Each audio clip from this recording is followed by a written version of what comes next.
আসসালামু আলাইকুম সুপ্রিয় দর্শক, আপনাদের ভালোবাসা আসলাম এক অসহায় মেয়ের কাছে। আমরা শুনবো তার জীবন কাহিনী। আসসালামু আলাইকুম ইসলাম। আপু, কেমন আছো? হ্যাঁ ভাইয়া, ভালো আছে। আপনারা কেমন আছেন? আল্লাহ তালা খুব ভালো রাখছে। যাই হোক, তোমার ভিডিও আগেও করেছে না? আচ্ছা, তুমি কি এখন তো সারা পেয়েছো? না, এখনো পাইনি। আচ্ছা, এখনও সারা পাওনি? আচ্ছা, আমাদের অনেক প্রবাসী ভাই আছে, বন্ধু বান্ধব, ফ্রেন্ড সার্কেল আছে, তোমাকে চেতে পারে বা চাবে অবশ্যই। তোমার অনেক চেহারা সুন্দর, নরম, ভদ্র মেয়ে। তোমাকে যদি বলে যে তোমাকে আমি বিয়ে শাদী করবো না, গরিব যেহেতু, ওকে একটু সেলাই মেশিন দান করি বা একটা চাকরি নিয়ে দিই, তুমি এরকম ইয়ে কি গ্রহণ করে নেবে? এরকম ভালোবাসা কি গ্রহণ করবে? হ্যাঁ, অবশ্যই নিব না। নেবে? একটু সেলাই মেশিন দিলে যাও, একটু কর্ম করে খাক, মেয়েটা যেহেতু গরিব, তাহলে নেবে না? আদুল কিছু বিনিময়, আজকাল পৃথিবী হলেও স্বার্থর পাগল। তোমার কাছে কিছু বিনিময় আছে, আদুল ভালো একটা চাকরি দেয়, তুমি কি এরকম চাকরি করবে? না, আমি চাকরি করবো না। কেন চাকরি করবে না কেন? মানে বিনিময় কোনো কিছু করবে না? বিনিময় মানে কোনো চাকরি করবো না। আদুল এমনিতে দেয় তাহলে করবে নাকি? মানে কোনো খারাপ উদ্দেশ্য থাকলে তাহলে তুমি করবে না? না খা থাকতে রাজি আছে কিন্তু খারাপ পথে যেতে রাজি নাই। পথে চাইতে ও, রাজি না। ও, আচ্ছা, যাই হোক, তাহলে তুমি তো বাড়িতে আছো না? তুমি কোনো কিছু করতেছো না, বেকার বসে আছো? এখনো বেকার। ও, মানে সেলাই কাজও করো না, মানে কোনো কাজ করো না আপাতত? ও, আচ্ছা, যাই হোক, তুমি এই যে এতটুকু অনেক বড় হয়েছো মোটামুটি, এর ভিতরে কোথাও চলার পথে মার্কেটে গেছো, কোনো বিয়েতে গেছো, অনুষ্ঠানে গেছো, কেউ তোমাকে ভালোবাসা প্রস্তাব দেয়নি?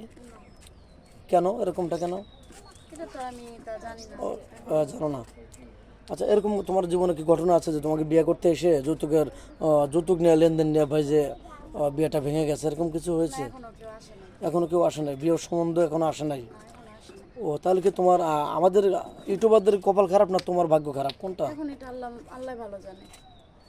এই ভাই আপনি পিছিয়ে ঘুরতেছেন কিন্তু আমি এই যে বাল। কেটে দেবো আচ্ছা আচ্ছা, যাই হোক, আহ, তাহলে তো তোমার কপালকে দোষী করছো না? তা আমি চাবো যে এরকম তোমার শেষ ভিডিও হয়, আমরা আশাবাদী যে তোমাকে যেন কিছু করে দিতে পারি নাকি। আচ্ছা, অনেক প্রবাসী ভাই আছে, অনেক প্রবাসী ভাই আছে, তার ওয়াইফকে নিয়ে সে স্যাটিসফাই না, মনটা তার খুশি না, সে যেভাবে চায় ওয়াইফ সেভাবে চলে না, কিন্তু দুজনকে চালাতে পারবে, সেই ক্ষেত্রে কি তুমি সত্যিবাদ করে খেতে পারবে? অবশ্যই। নাকি ঝগড়াবাটি চুল দরাদরি করবে, মারামারি করবে? কেন? বোনের মতো থাকবে তো? মনের মধ্যে থাকবো। আরে সত্য বলছো? সত্য।